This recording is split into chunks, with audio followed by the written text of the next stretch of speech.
and I will call my friend Frédéric to come and take a seat, my colleague Georg Häusler, and friend also, of course, and Nikolaus Hirsch. And we can have a small conversation a little bit about some of the issues. And also I would like to open the mic to people in the audience because I have some more things to say. I have seen some partners in crime here sitting because this award could not happen with what starts first, which is the nomination by about 100 independent experts throughout Europe who make us the huge favor of starting a debate alone with themselves. Like they have to pick five projects that they recommend to us. Also, the National Associations of Architects of 41 countries in this edition, because it's not only EU member states, but all of those with under the cultural agreements. So all these national associations of architects also send us their recommendations, which might come from their national awards they might have or through other processes. Every country is different, everything works different. I didn't say, but the independent expert can nominate not only from their own countries, but cross nominations, which is very interesting because sometimes what's the standard in one country, but then someone seeing from outside of that country feels that is more interesting one project than the project. Yeah, we try to break the official things.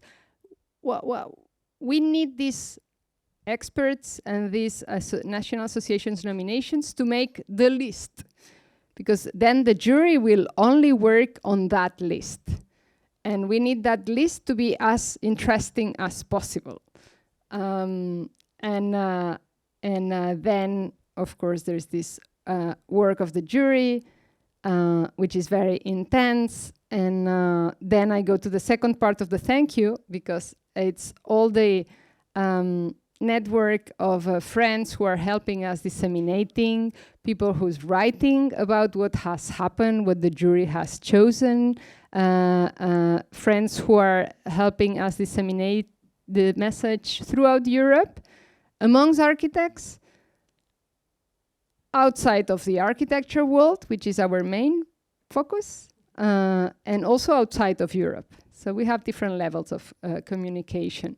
I see, I want to thank especially Kau Leuven for hosting soon the exhibition which shows all the nominated projects. Thank you, Martin, for helping us with that. And this being said, kind of, I would like to start thanking the clients, because architecture is only possible if someone 10 years before maybe starts dreaming of something. And here I will ask a bit to Frédéric to share, because when we do this trip, we meet not only, we visit the buildings, we see the context, we see the local climate, the urban space, everything, but very important, we speak to the clients or to the people who's behind the idea, and also with the people who's now using the building. And all this, what happens before architecture and what happens after architecture. And we usually see that there's a very important role of, if you want good architecture, you need a good client. And not only a good client, more than that. So you remember we met all the clients and some of them were extraordinary people. So would you like to share something about that? Yeah, I'm sorry, I'm in love with one. But she's a nun. Sorry. No, yeah, it's very, very important to have an image of architecture which is not about the question of construction and architect. Architect alone are nothing. And maybe just, I want to say also what is important in the 5 projects we visit, we see people, we smile. We smile, a lot of smile. the owner, and the occupant. Yeah, very happy. And it's first step of the contribution of the architecture, I think. And coming back to the question of Anna, yeah, it's very, there is the dimension of geography too, and the scale, because we see during the jury, the first time of the jury, we see just a picture, text, and we were not stupid. You can imagine the scale, but in fact, it's not exactly that. And the empowering, l'emprise, la force des images. The power of the power of image are very, very strange sometimes. Yeah. And at the end, when you visit, we visit all the projects that change the mind of each member of jury, each point of view about the question of the appreciation of each project. And that for this reason it's necessary to visit architecture, because architecture is not an image. It's not an image. It's a good answer? It's a good answer. It's yeah. Visit and speak to the people, really, because it's not, yeah, that really gives you much more insights. And with that, I will go to this issue of traveling throughout Europe. This jury trip is something extraordinary, because the jury is made by 7 people coming from different countries in Europe. In every edition, we try to do not repeat the countries we had the edition before. So until all the countries are done, we try to do not restart again. So you have people with different backgrounds, also professional backgrounds, different. We try to have different ages also, let's say from 40 to 70 something. Not you. Not you.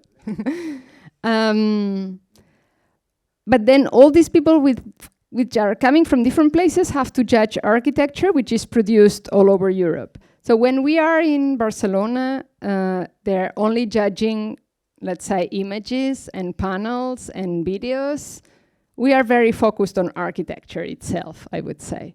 But then when we go to travel and visit and be in the local context and see how different landscape, climate, cities, characters of people are, it's a truly European experience. Because still you feel you are in a similar place, but it changes. There are things that are changing and things that are staying, and it's really building Europe little by little, because every jury trip is about 7-10 people. But I am very convinced that this issue of traveling and meeting with colleagues with your same profession, similar problems but different contexts, it's very important.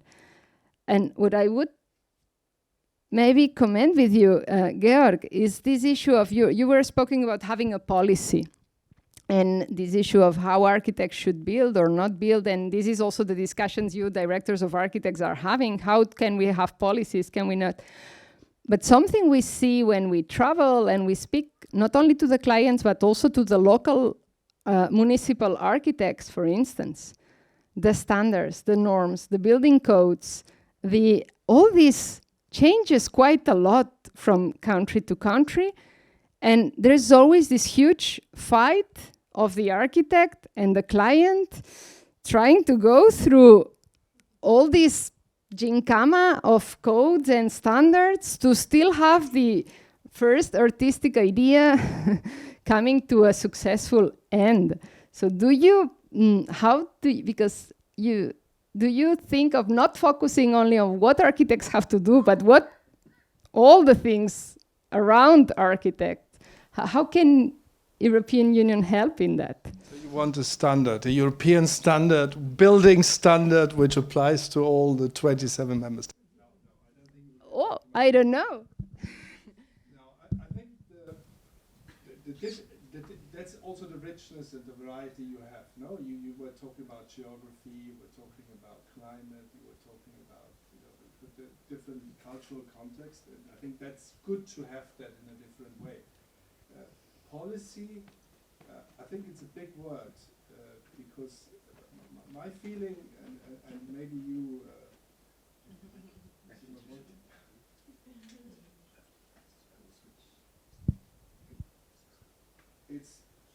I don't think there is really any policy,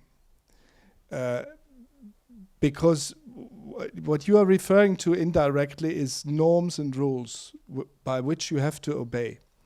And when we, for example, talk about the climate change and the energy efficiency and all these things which preoccupy you a lot at the moment and will in future even more, in the way they are translated via rules.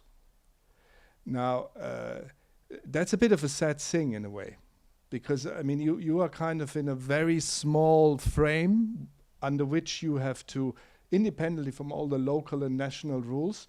In addition, you have, and you see that probably as a limitation to your liberty to act as an artist, which you are, and that seems to be the only ambition we have sometimes in making more rules and just make sure that you follow a certain direction instead of having a bit of a more more ambition and going in a kind of a policy approach, but policy in a positive sense, more like an incentive, more something you should go to in a certain direction, instead of saying you can't do A, B, C, D, E, F, G, and then that's left for you and please build a building.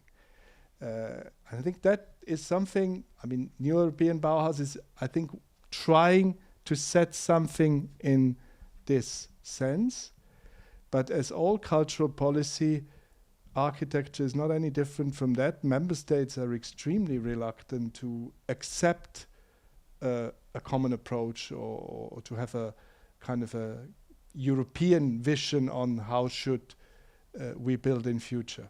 So I think it's very difficult to be in this unbalance.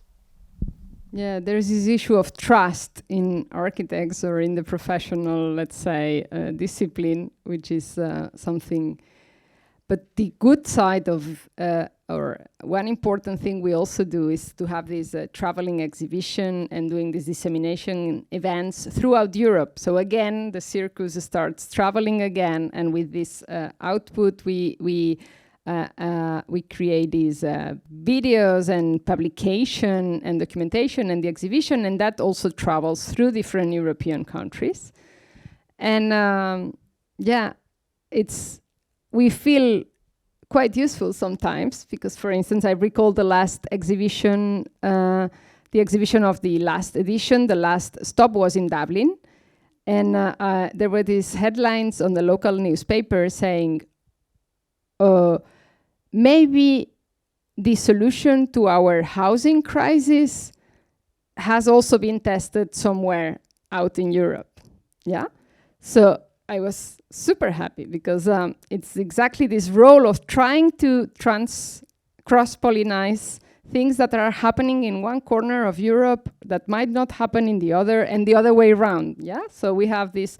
There are some countries where are doing very well some things, others are doing better other things. I'm not speaking about the architects itself, but of the ecosystem that allows quality architect to exist in sometimes in some special programs, sometimes it's housing, sometimes it's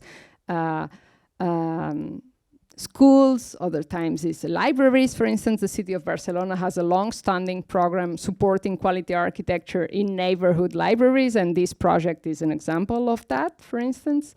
So that's a very important part of our role, to bring ideas traveling from one country to another, and trying to reach also the non-architects, so explaining the whole story of every building. So we have lawyers interested in what we did, and we might have economists interested in how the financial aspect of the building was. So that's the the big part of it. So we're very happy, and we truly think we are building some European feeling there, which is always better than not building it. I hear a lot of traveling. What's your carbon footprint? We have two problems: carbon footprint and languages. These are two issues in Europe that if we want to meet each other and have the real experience of things, we have to be in places, and that has a carbon print, unless we go walking. And we have to be able to speak to each other, and that's also complex because we all have to use kind of this one common language, and we are sometimes lacking of words. And this issue about sharing, and I will go to you, Nikolaus. You are part of our advisory committee. CIVA is part of our advisory committee. There are 15 architecture museums throughout Europe whose directors are helping us doing things better and also helping us with the dissemination. And I like it very much, your words at the beginning, speaking about what's an award for. Because I also, when I started in this position, I also had this, and we have a lot of conversations with Ivan Blas about this. So what do we want? Because it's not at all just saying this is the winner and giving him or her the prize, but it's a disciplinary exchange. We want to support the evolution of the discipline. So we want to bring a debate. The exhibition we organize, although we try to curate it a little bit, is very neutral in the sense that we present the 40 shortlisted. The finalists and the winners have more space, but a little more, not much more, because we think the selection of 40, almost every jury would have done the same. Then the selection of the 5 is more personal. It depends on that jury and the winners again. Yeah, but the selection of the 40 shortlisted is marking every 2 years what's the state of the art of architecture in Europe. Then I would like, because your programming, for instance, here at CIVA is more about curated exhibitions. We have a message or to deliver or a topic to focus on.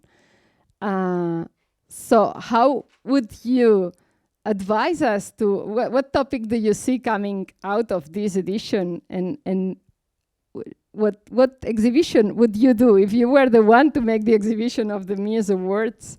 How would you do it?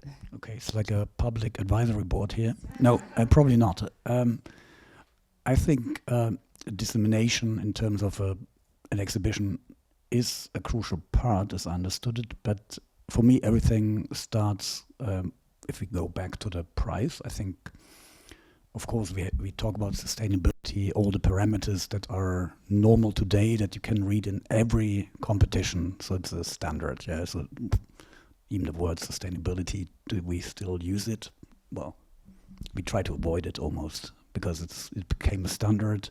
You see it in every text on architecture since 2 decades, I think.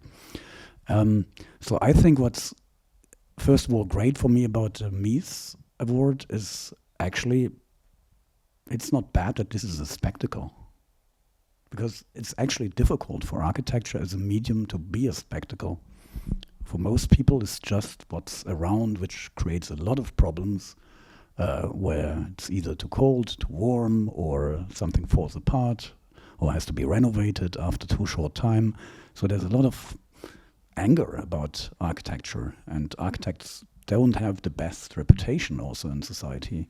So I think we should, first of all, embrace that there's a price, and also see the spectacle as a quality, which usually we don't like spectacles anymore, but let's maybe embrace it. And from there to the exhibition. But the exhibition is also a very specific format where you have an opening. You try to maybe put other formats around it, because I think an exhibition is also very limited in what you see.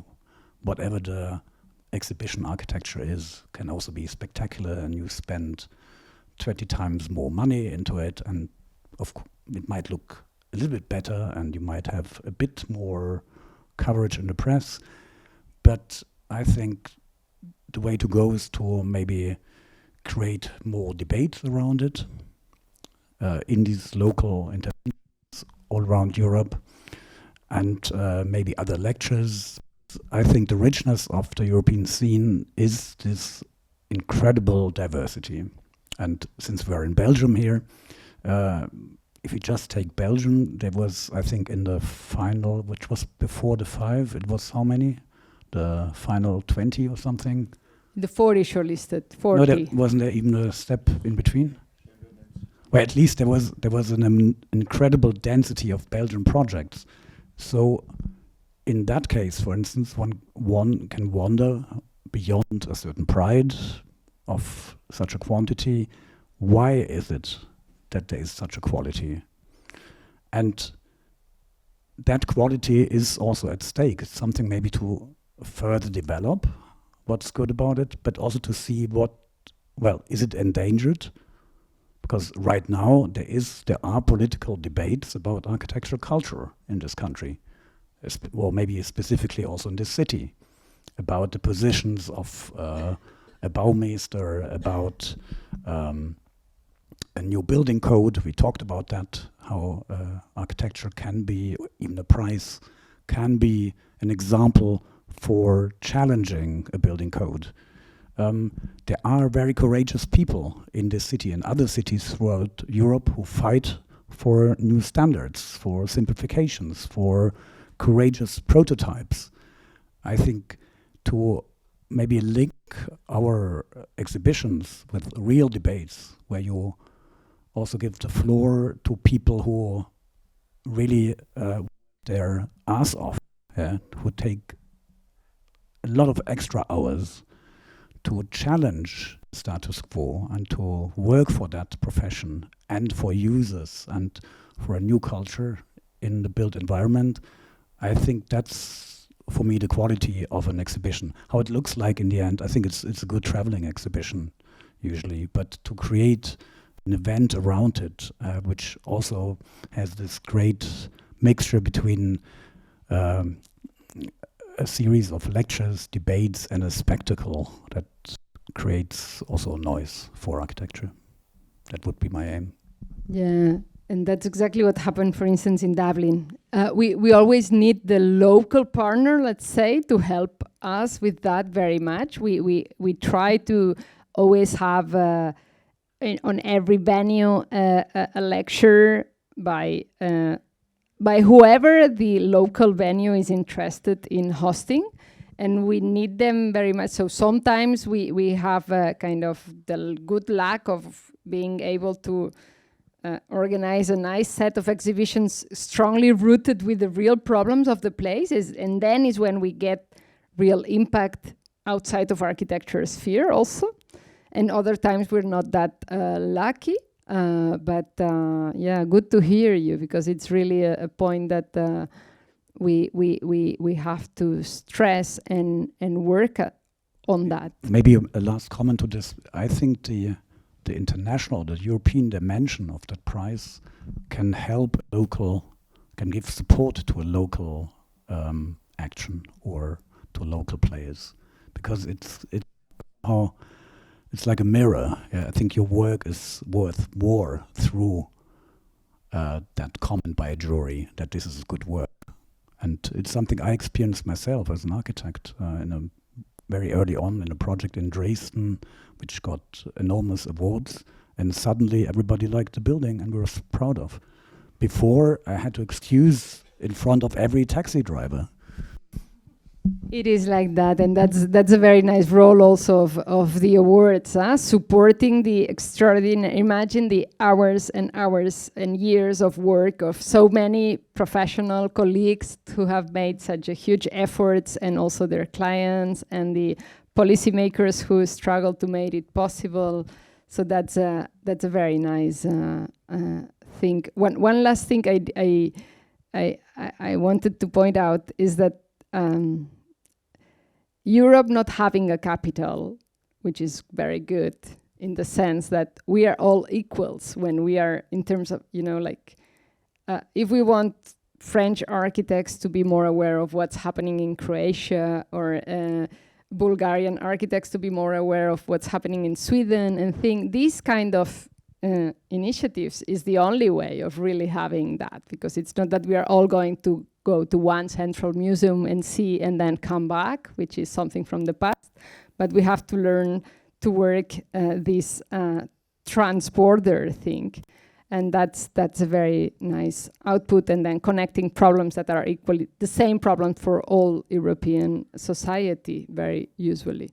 So that's, yeah, it's a very challenging and very nice job we do and we have, and we are very happy to share it with all of you. But at the same time, we see challenges and problems ahead, and but through architecture we see that the solutions can come. So there was this huge housing crisis, this huge climatic crisis, health crisis. We have had a serious, terrible crisis, but architecture still can be part of the solution. And most of architects want their architecture to be part of the solution, and this is something we have seen in the choice, in all in most of the shortlisted, and all the finalists wanted part of the solution to the problems that the society had, and the winners also do. So that's a very nice hope message. I think we will try to deliver. Now I would maybe open the floor if there is any question from the audience. I can't barely see anything because there's all this light. Then if we don't have oh yeah, sorry, I didn't see you. Do we have a mic for her, or shall I share?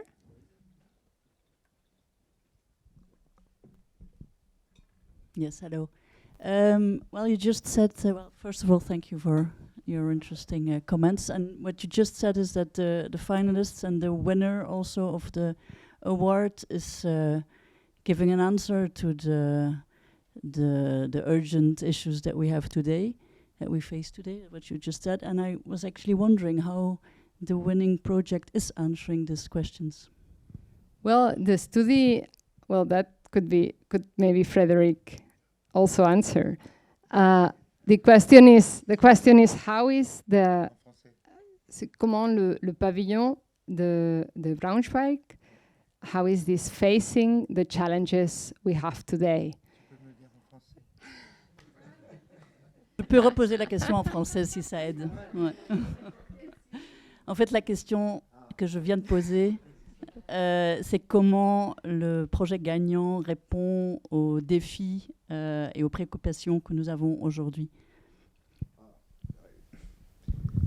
The preoccupation we have today, if we have to give a definition of that, it's not very clear, because I don't think in fact we have a definition of quality, a definition of sustainability, a definition of many things. The project is an issue about a selection of 362 projects. We work with this material, and we try to find the best project in this group. The project is not an answer. It's always a pleasure for work, for the organization of the city, but it's never an answer. If it's an answer, it's an answer of the rule, of the code, of many things of that. It's not interesting. The project is more than that. So it's not a definition of something. It's a project for life, for people, for pleasure. I'm very good, no?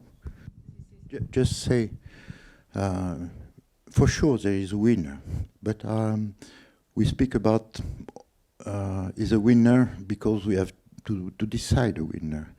But it's important to understand that the winner is also with other projects of the 5 selection, and maybe with 2 other projects, because it's that interesting during the vote and the discussion with member of the jury, we are not totally agree on the issue of that. We are agree with the selection of 5 and 3, and that opened a discussion about what could be architecture for tomorrow, not for tomorrow. What could be a project of architecture, and present this project to you, to the student, to many people like that. Not like a model, but an attitude and a point of view and a reflection about what we have to do like architects now.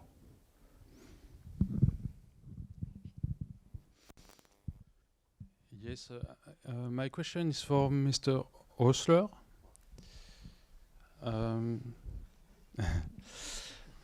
So we were talking about 362 projects, which are, I think, a very huge amount of work of creativity with a high quality. My question is, how do you use this precious material to build your policies? As I see that you are director for creativity, and that you